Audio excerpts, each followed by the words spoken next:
Bonjour à tous et bienvenue sur le plateau de Bonjour chez vous. Aujourd'hui, nous continuons notre semaine avec ce merveilleux thème de Jésus-Christ. On va parler de la personne de Jésus-Christ, de tout ce qu'il a accompli, comme vous le savez.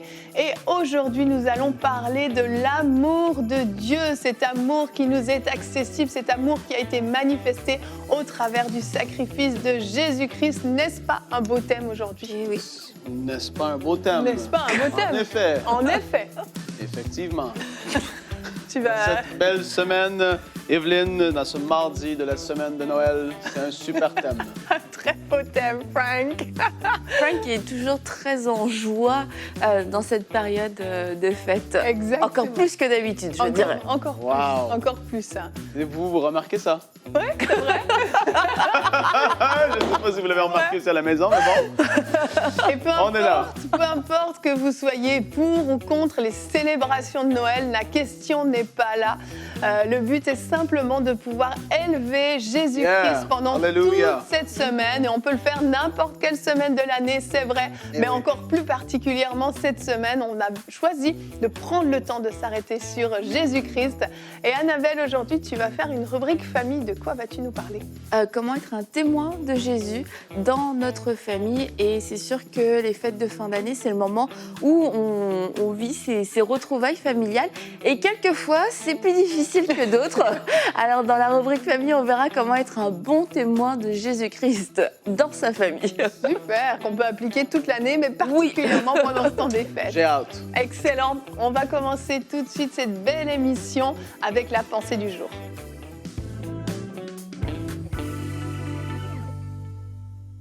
Et aujourd'hui, on parle de ce thème, l'amour inconditionnel de Dieu. Et puis, si je ne me trompe pas, inconditionnel veut dire sans condition. Et donc, Dieu nous aime sans condition, c'est-à-dire qu'on ne peut rien faire pour qu'il nous aime plus. Ce n'est pas possible. Et ça, pour tellement de personnes, c'est dur à croire, c'est dur à comprendre, à saisir, parce qu'on est dans un monde où tout, pratiquement tout, est conditionnel. Tu fais ci, tu as ça, tu m'aimes, je t'aime, tu m'aimes pas, je t'haïs. Et donc, on est dans une mentalité un peu comme ça, mais on va voir ce que dit la Bible à ce sujet par rapport à l'amour inconditionnel de Dieu qui a été manifesté envers nous dans la personne de Jésus. Dans Matthieu chapitre 5, à partir du verset 43, on va lire quelques versets, soyez patients, mais c'est très intéressant de voir ce que Jésus a dit. Il a dit, vous avez appris qu'il a été dit, tu aimeras ton prochain et tu haïras ton ennemi.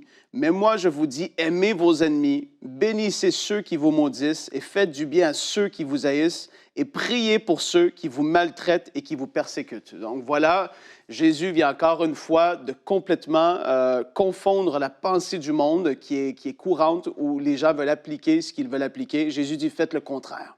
Et là, au verset 45, il dit, afin que vous soyez fils de votre Père qui est dans les cieux. Donc en faisant ça, en aimant nos ennemis, en bénissant ceux qui nous maudissent, etc., on est véritablement enfant de Dieu. On démontre par là qu'on est enfant de Dieu. Et là, il continue, et il dit, car il fait lever son soleil sur les méchants et sur les bons, et il fait pleuvoir sur les justes et sur les injustes. Si vous aimez ceux qui vous aiment, quelle récompense méritez-vous? Les publicains aussi n'agissent-ils pas de même? Et si vous saluez seulement vos frères, que faites-vous d'extraordinaire? Les païens aussi n'agissent-ils pas de même? Soyez donc parfaits, comme votre Père céleste est parfait. Ça vient nous pousser hors de notre zone de confort, le fait d'aimer comme Dieu aime. Et tout comme que pour nous, en tant que parents, vis-à-vis de nos enfants, c'est pareil, on les aime même s'ils font des choses qui parfois nous énervent, nous irritent, on ne comprend pas pourquoi tu agis comme ça. Pourquoi tu fais ça? Pas, mec, je ne comprends rien de pourquoi tu agis comme ça. Et si ça vous est arrivé de dire ça en tant que parent, vous dites « Amen! » Moi, ça m'est arrivé plus d'une fois, et les filles sur le plateau peuvent le dire aussi. On regarde nos enfants, des fois, on se dit « Mais ça change. Même s'il agit comme ça, ça ne change pas l'amour que j'ai pour lui. Impossible! C'est pas parce qu'il fait une bêtise que je l'aime moins. » Et on est appelé à faire pareil vis-à-vis des hommes, parce que Dieu a fait comme ça vis-à-vis de nous. C'est ça qui est extraordinaire. La Bible dit qu'alors qu'on était des pécheurs, alors qu'on était séparés de Dieu, là je paraphrase, qu'on était séparés de Dieu, alors qu'on faisait notre vie, qu'on vivait notre vie de façon, je le dis comme ça, égoïstement, qu'on vivait pour nous, on voulait que tout tourne en notre faveur, on voulait que si... Et on blasphème même Dieu. La Bible dit que Dieu a envoyé son Fils mourir pour nous, alors que nous, on ne voulait rien savoir de lui. La grâce de Dieu a été manifestée pour tous les hommes. Et c'est ça que la Bible dit dans Jean 3,16, « Car Dieu a tant aimé le monde qu'il a donné son Fils unique, afin que quiconque croit en lui ne périsse point, mais qu'il ait la vie éternelle. » Dieu a prouvé son amour envers nous de façon inconditionnelle, du fait qu'on était pécheurs, on voulait même, pour certains d'entre nous, rien savoir de lui. Mais lui, il nous a aimés malgré ça, et il a trouvé un chemin pour qu'on puisse être réconciliés avec lui, qu'on puisse recevoir le pardon de nos péchés. Et c'est ça, dans cette semaine spéciale, Jésus, ça, c'est Jésus qui est venu sur cette terre, qui a vécu une vie parfaite et qui a pris notre place sur la croix afin que nous, on puisse être pardonnés. Ça, c'est l'amour de Dieu manifesté envers l'humanité. C'est extraordinaire, c'est incompréhensible pour tellement de gens parce que ça va à l'encontre de ce que dit la majorité des gens qui nous entourent. Mais aujourd'hui, reçois l'amour inconditionnel de Dieu. Si tu ne le connais pas, je veux t'inviter à le rencontrer, à le connaître pour toi-même, parce que même malgré toutes les choses que tu as pu faire dans ta vie, moi, je pense au Frank d'avant et je me dis, mais Dieu, comment est-ce que tu veux pardonner telle chose que j'ai fait? Comment j'ai dit telle chose? Je me suis moqué de telle personne. Mais Dieu va au-delà de ça lorsqu'on se tourne vers lui parce que son amour est tellement grand, immesurable, c'est énorme. Amen. Et aujourd'hui, je veux t'inviter à le recevoir dans ta vie. Et si tu es sous une culpabilité parce que tu as fait telle ou telle chose dans ta vie, tu te dis, mais Dieu, il ne doit plus m'aimer, c'est pas possible. Non, ça, c'est faux. C'est c'est le mensonge que le diable voudrait vouloir faire croire à l'humanité. Tu as fait telle chose, comment est-ce que tu peux t'approcher de Dieu? Non, Dieu dit, approchez-vous de moi, je m'approcherai de vous. C'est complètement à l'encontre de ce que pense le monde. Donc aujourd'hui, sache-le, Dieu t'aime d'un amour inconditionnel, c'est extraordinaire. Amen, amen. Au début de ta pensée, tu commençais en disant qu'on ne peut rien faire pour que Dieu nous aime plus. Et tu finis en nous montrant qu'on ne peut rien faire pour que Dieu nous aime moins. Et c'est ça, c'est fort, ça. C'est fort, hein? Tu n'avais pas remarqué. Zéro. Ouais, j'ai vu toute la structure. Tellement une bonne auditrice, Evelyne. Bravo. Je sais. Mais c'est extrêmement fort de réaliser qu'en fait, c'est ça, cet amour est tellement, oui, inconditionnel, sans condition, que oui, on ne peut rien faire pour qu'il nous aime plus ou qu'il nous aime moins. Il nous aime tous pareil, en fait. Ouais. C'est ça, cet amour de Dieu est incroyable. Et puis, il l'a manifesté d'une façon toute particulière, alors qu'on était tous perdus. Et c'est notre verset du jour, Romains 5 au verset 8. « Mais voici comment Dieu prouve son amour envers nous. Alors que nous étions encore des pécheurs, Christ est mort pour nous. Il est mort pour tous ceux qui étaient perdus. Et ça implique le meurtrier du coin également. Je sais que ça paraît fou, mais cet amour est tellement... Il dépasse en fait l'amour qu'on peut avoir, nous, les uns pour les autres ou autres. C'est un amour qui est tellement puissant, tellement au-dessus de ce qu'on peut comprendre. Et c'est l'amour que Dieu a manifesté pour nous. Et autant que Dieu est amour, beaucoup de gens, peut-être vous êtes là, vous m'écoutez, vous vous dites, mais justement, Dieu est amour, Dieu aime lui autant qu'elle, ou même si lui fait des choses pas correctes. Dieu est amour, mais Dieu est entièrement juste. Ah, c'est sûr. Et donc, ça ne veut pas dire que Dieu aime le pécheur, que le pécheur va forcément avoir cette relation avec Dieu, ou même qu'il va pouvoir, oui, recevoir le pardon de ses péchés s'il ne se tourne pas vers Dieu lui-même, et Dieu devra juger cette personne-là en accord avec ce qu'il ou elle aura fait. Donc, Dieu est amour et un amour inconditionnel, mais il est juste en même temps. Mais aujourd'hui, on parle de l'amour inconditionnel de Dieu, c'est-à-dire si tu n'as pas reçu ça, si tu ne le connais pas dans cette dimension-là, si tu es dans une mentalité « je dois faire pour », ben, il faut sortir de là. Et ça demande une transformation de notre intelligence, c'est-à-dire qu'on n'est pas habitué à ça. Et là, il faut accepter le fait de dire « wow, je n'avais jamais vu comme ça. Je n'avais jamais vu la parole de Dieu de cette façon. Je n'avais jamais vu Dieu comme ça. J'étais dans une mentalité de « je fais, donc je reçois ». Mais là, aujourd'hui, il faut sortir de ça. Sors de là, parce que ce n'est pas comme ça que Dieu nous voit, que Dieu nous perçoit et qu'il nous aime. Amen. Et le fait, comme tu disais, on ne peut rien faire pour que Dieu nous aime plus ni que Dieu nous aime moins. Michael le dit souvent, en fait, quand il parle de l'amour de Dieu. Je me souviens, il était arrivé il y a plusieurs années ici dans la cuisine, il avait dit j'ai réalisé qu'on peut rien faire pour que Dieu nous aime plus, rien faire pour que Dieu nous aime moins.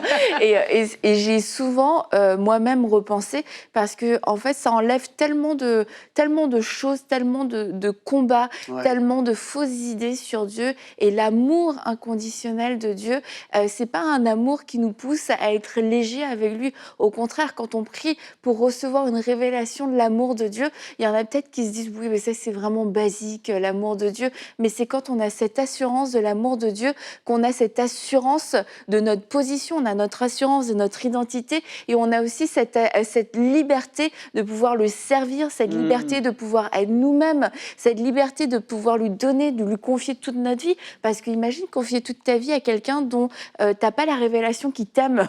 Et je te confie tout, je te confie mon cœur, je te confie mon âme, je te confie mes enfants, ma famille.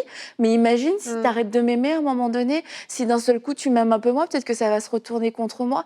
Et le fait de prier pour avoir la révélation de l'amour de Dieu, c'est pas un petit sujet mignon, enfantin, c'est hyper important. Je crois que tous les croyants, on doit vivre régulièrement une visitation, une révélation de l'amour de Dieu. On doit sentir l'amour de Dieu, on doit se sentir aimé de Dieu. Et je me souviens une fois, bon, c'est vraiment débile comme histoire, d'accord? Ça part bien. Bon, je l'ai peut-être déjà raconté, mais c'est vraiment débile. Mais en fait, j'avais... Non, mais c'était dans un travail, un petit travail. Et bref, tu sais, j'avais eu quelques peut-être difficultés, mais vraiment mineures. C'est genre, tu sais pas trop comment te servir la photocopieuse, des trucs comme ça. Mais tu sais, c'est tes premiers travails où tu paniques un peu. Oui. Et là, en fait, vraiment, ça me tracassait. Et je me souviens avoir senti l'amour de Dieu. Et que Dieu me dit, quel témoignage. En fait, mais je t'aime, que tu saches le faire, que tu ne saches pas le faire, je t'aime, ça ne change rien. Et dans tout ce que tu vas faire dans ta vie, que tu saches le faire, que tu ne saches pas le faire, moi, je vais continuer de t'aimer. Et ça n'a pas résolu mon problème, en fait, mais ça m'a tellement réconfortée. Et je me suis dit, mais Dieu nous aime en tout temps, dans toutes nos circonstances, dans toutes nos situations, et même dans ma petite situation de petit travail, de minuscules problèmes, d'avoir senti l'amour de Dieu. En fait, ça m'a montré, d'avoir senti l'amour de Dieu dans une petite situation, ça m'a montré la grandeur de l'amour de Dieu. Et encore aujourd'hui, même si mon histoire est un peu débile, mais j'y pense souvent parce que ça me fait du bien. Et je me dis, t'as trouvé ça... Tu t'es dit, tiens, je vois Annabelle qui est en train de paniquer avec son histoire un peu ridicule, mais je vais lui dire que je l'aime parce qu'elle en a besoin à ce moment-là. Et quand on vit des tragédies, on vit des choses encore plus difficiles, rappelez-vous, s'il a pu venir me le dire dans ce moment si anodin de ma vie, il veut venir vous le dire aujourd'hui, à quel point il vous aime. Et vraiment, je prie que vous puissiez vivre cette expérience de l'amour de Dieu, que vous puissiez sentir cette chaleur, que vous puissiez sentir un torrent d'amour, que vous puissiez juste vous sentir aimer, que ce soit une révélation qui s'installe dans votre cœur. Peut-être que vous n'êtes jamais senti aimé d'un homme, d'une femme, de vos enfants, de votre père, de votre mère. Mais aujourd'hui, recevez l'amour de Dieu. Amen, amen. Et vraiment, il y en a beaucoup qui essayent de gagner l'amour de Dieu par toutes sortes de façons de faire, par toutes sortes d'actions posées. Et vous courez derrière cet amour. Et aujourd'hui, vraiment, oui, comme Annabelle le dit, que vous puissiez recevoir cette assurance que vous êtes aimé, tout simplement aimé de Dieu. C'est extrêmement simple comme thème, mais extrêmement puissant quand on le comprend. Tous ceux qui souffrent du regard des autres, tous ceux qui ont peur de l'échec, tous ceux qui posent toujours, c'est ça comme je le disais, plein d'actions pour être aimés, bien sachez que vous êtes aimés de Dieu. Peu importe ce que vous faites et que votre motivation soit plus de vous procurer l'amour de Dieu, mais simplement d'être un ouvrier, un serviteur dans le royaume de Dieu.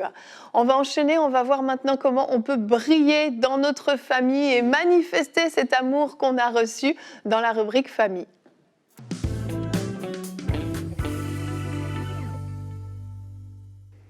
À l'approche de Noël et de toutes ces fêtes de fin d'année, il y en a certains, c'est un petit peu un défi en fait parce que vous avez l'impression que vous vous retrouvez dans la fosse au lion.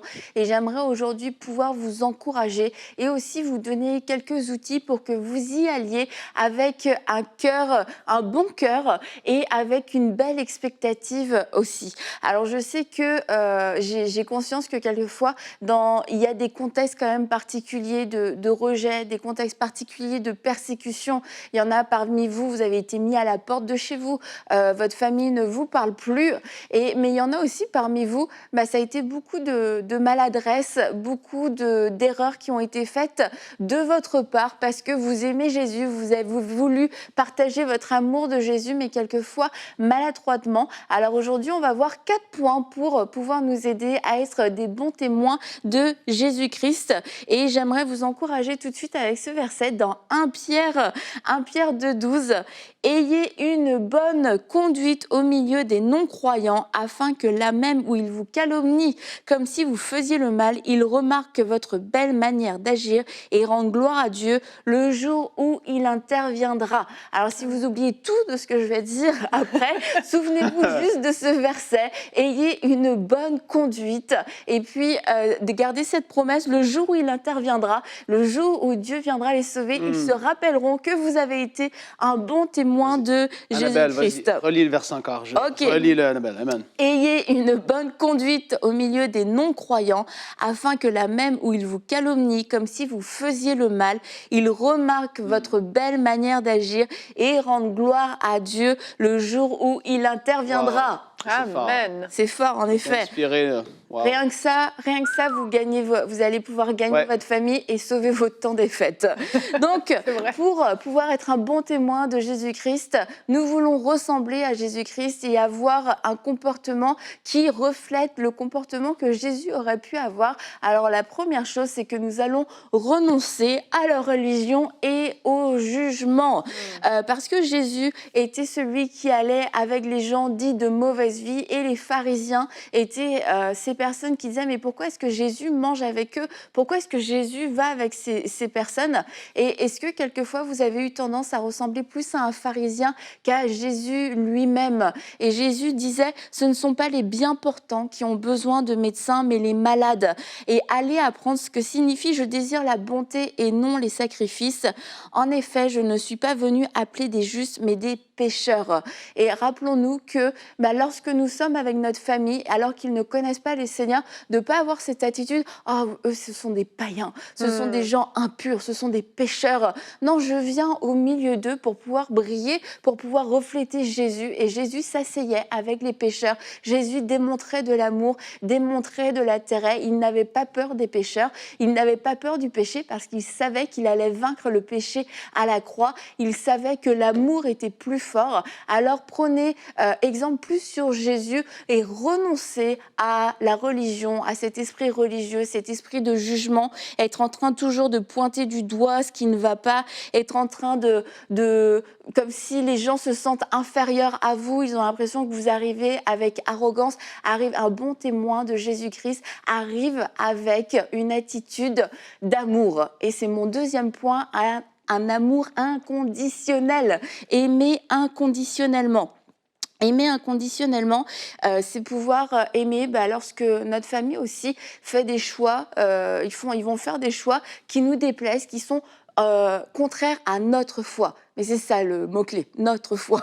C'est votre foi. Et ces personnes, quelquefois de votre famille, n'ont pas encore fait le choix d'accepter Jésus. Donc forcément, ils vivent et ils réfléchissent d'une autre façon. Et si vous êtes là en train de leur tout le temps de les juger, encore une fois, et de ne pas démontrer un amour pour eux, vous ne serez pas non plus ce pont. Et c'est important de pouvoir les aimer de façon inconditionnelle. Leur montrer que malgré leurs choix, ils savent que ce ne sont pas des choix que vous acceptez accepter, c'est pas des choix que vous feriez pour votre propre vie, mais ils vont voir que vous êtes cette fille, que vous êtes cette tante, cette cousine, cette nièce qui est restée fidèle dans l'amour et qui ne juge pas. Et le jour où ils auront besoin de vous aussi, le jour où ça n'ira pas, ils se rappelleront, mais qui dans cette famille ne m'a pas jugé? Qui dans cette famille ne m'a pas rejeté? Qui dans cette famille ne m'a jamais fait sentir mal? Et ils penseront à vous qui avez été un bon témoin de Jésus-Christ parce que vous les aurez aimés inconditionnellement.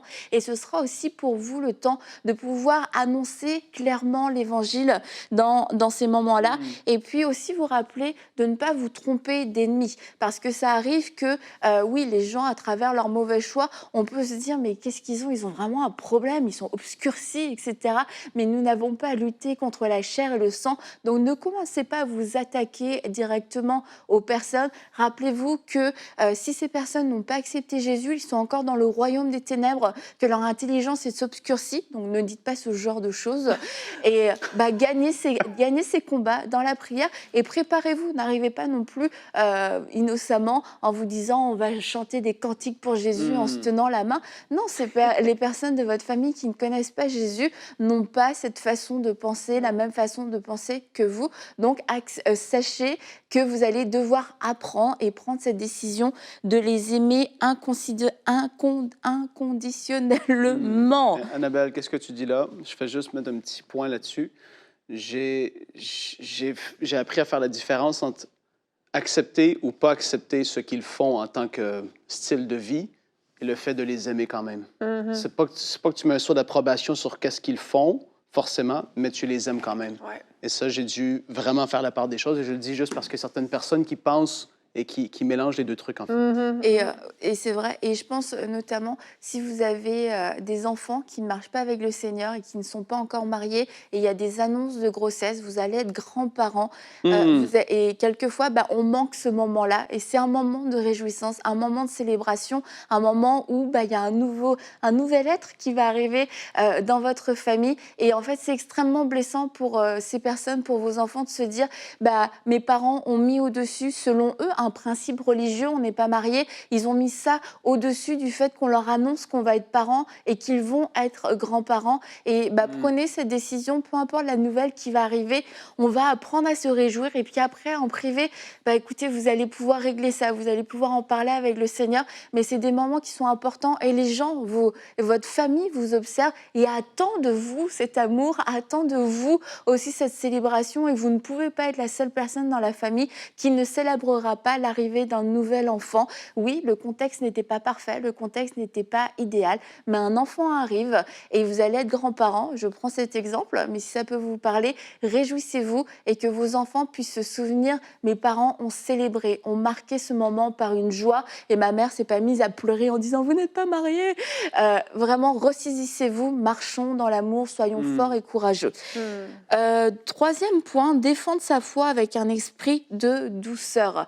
Et ça, c'est sûr que dans certaines familles, certaines réunions familiales, il y en a toujours. Il y a toujours quelqu'un qui est là pour envoyer un petit pic ou un gros pic concernant notre foi. Ah oui, toi, avec ton bon Dieu. Ah oui, regarde ce qui se passe. Ah, c'est pas ton Dieu, à part arrêter le Covid. Hein. Pourtant, t'avais prié pour ça. Et il risque d'avoir des attaques comme ça. S'il y en a eu les 10 dernières années, sachez qu'il y en aura une encore cette année. Donc, je veux vous encourager avec ce verset dans 1 Pierre 3,16. Soyez toujours prêts à défendre l'espérance qui est en vous devant tous ceux qui vous en demandent raison. On va revenir après sur ça, mais faites-le avec douceur et respect, en gardant une bonne conscience, afin que là même où ils vous calomnient, comme si vous faisiez le mal, ceux qui critiquent votre bonne conduite en Christ soient couverts de honte. Alors là, dans ce passage, on a tout un petit mode d'emploi, en fait, si vous êtes attaqué dans votre foi, si on vous envoie des pics. Première chose, devant tous ceux qui vous en demandent raison. Ça, c'est le premier point. Si on ne vous envoie pas de pique, ça ne sert à rien d'être en mode défensif où je défends ma foi à ceux qui vous demandent, ceux qui vous attaquent, ceux qui vous demandent des piques. Parfait, tu veux parler de ma foi, parlons de ma foi. Mais comment va-t-on le faire? Comme Pierre nous le dit, avec douceur. Ça veut dire qu'on ne rentrera pas nous-mêmes dans la colère, on ne répondra pas avec un ton sarcastique, comme peut-être nous-mêmes, on nous a parlé à nous-mêmes, et avec respect. On s'est senti, peut-être vous allez sentir comme si on vous manquait de respect, mais vous allez parler avec cette personne, à cette personne avec respect, parce qu'on ne rend pas le mal pour le mal, et en gardant bonne conscience. Ça veut dire que nous n'allons pas nous-mêmes être poussés à pécher, cette personne qui nous pousse dans nos retranchements. Non, on va garder une bonne conscience. Donc, on répond seulement à ceux qui nous le demandent, avec douceur et avec respect, et sans péché. Et si vous respectez ces 4 points, eh bien vous verrez que vous allez pouvoir désamorcer des conflits et quelquefois aussi pouvoir ouvrir certaines discussions et gagner le respect, parce que sinon ces personnes savent qu'à chaque fois qu'ils vous lancent un pic, Albert il part en vrille à tous les Noëls, tu vas voir, je vais lui envoyer un petit pic, Albert cette année tu vas respecter les 4 points et ça va bien se passer. Amen. Tu vas aller jusqu'au dessert. Et dernier point, être un conquérant et pas un attaquant. Se rappeler qu'on est là parce que nous avons l'espoir qu'un jour, ils vont être sauvés et que ce sont des gens à gagner à Christ. Nous voulons les gagner et nous allons les gagner entre autres par l'amour, par la prière, etc. aussi, mais nous allons les gagner. Et si nous les attaquons, ça veut dire qu'on est ennemis. Donc je vous encourage à ne pas aller dans vos familles ou à ne pas vous recevoir votre famille en tant qu'ennemis, à vous dire encore une fois, eux, ils sont du royaume des ténèbres, ce sont des païens. Non, ce sont des gens que nous voulons gagner. Et Paul disait qu'il se faisait tout à tous afin de gagner le plus grand nombre. Les juifs, les non-juifs, les sans-loi, les avec loi, etc. C'est pas qu'ils se compromettaient, mais ils se mettaient à leur niveau. Ils cherchaient le terrain d'entente pour pouvoir les gagner à Christ. Et il n'allait pas amener les gens sur un terrain de discorde et de dispute, là où justement il allait rentrer dans des débats de mots, des débats doctrinaux, des débats religieux, parce que Paul avait un intérêt supérieur, c'était le salut de leur âme. Alors soyez sages, soyez intelligents, pensez, je veux gagner ces gens, toute ma famille à Christ, et je ne les gagnerai pas dans l'agressivité, mais je les gagnerai dans l'humilité. Alors voilà, quelques conseils que vous pouvez suivre et qui, je crois, pourront vous permettre aussi d'être une lumière et un bon témoin de Jésus-Christ dans vos familles pendant ces fêtes de fin d'année. Merci Annabelle. Et tu parles d'humilité, d'agressivité. Je vais juste faire une parenthèse parce que certains sont très doués pour mettre un ton, le bon ton pour dire les choses, avoir l'impression d'être très posé, très doux, très plein d'amour, mais envoyer des piques tellement tranchantes. Et l'humilité, l'agressivité, c'est pas juste une forme de ton, c'est vraiment les mots que vous allez employer et le cœur qui est derrière. Donc vraiment que vous puissiez sonder vos cœurs dans vos paroles et dans ce que vous allez dire. Oui, Annabelle. Oui, je vais juste ajouter une dernière chose. Être un témoin de Jésus-Christ, c'est super important, c'est notre mission. Mais dans votre famille, vos parents attendent que vous soyez un fils. Vos oncles et tantes attendent que vous soyez un neveu, une nièce. Donc n'oubliez pas aussi d'être cette personne dans cette famille avant d'arriver avec votre étendard témoin pour Jésus-Christ. Amen. Merci pour cette belle rubrique. Vous voilà équipés pour les fêtes de fin d'année, mais aussi tous les repas de famille à venir en 2022. Et on va se quitter avec cette prière de Paul dans Éphésiens 3 qui a dit « Je prie que vous soyez enracinés et fondés dans l'amour pour être capables de comprendre avec tous les saints quelle est la largeur, la longueur, la profondeur et la hauteur de l'amour de Christ et de connaître cet amour qui surpasse toute connaissance afin que vous soyez remplis de toute la plénitude de Dieu. » Et nous disons Amen. C'est notre prière pour vous, que vous soyez remplis de cet amour et pleinement convaincus que vous êtes aimés de Dieu au-delà de ce que vous pouvez comprendre ou même ressentir. On se retrouve demain. Nous continuons notre belle semaine. À la croix, Christ a cloué ta maladie. Nous allons parler de ce que Jésus-Christ a accompli à la croix. Et Frank, tu vas faire une petite suite de ton flashback. Kenneth Hagin, la suite, si vous pouvez zoomer sur les sourcils de Frank. On va parler du... Partie 2. Voilà, tu vas nous parler du ministère de guérison de Kenneth Hagin. Ne manquez pas l'émission demain. Merci d'avoir été avec nous et on se retrouve demain. Bonjour chez vous.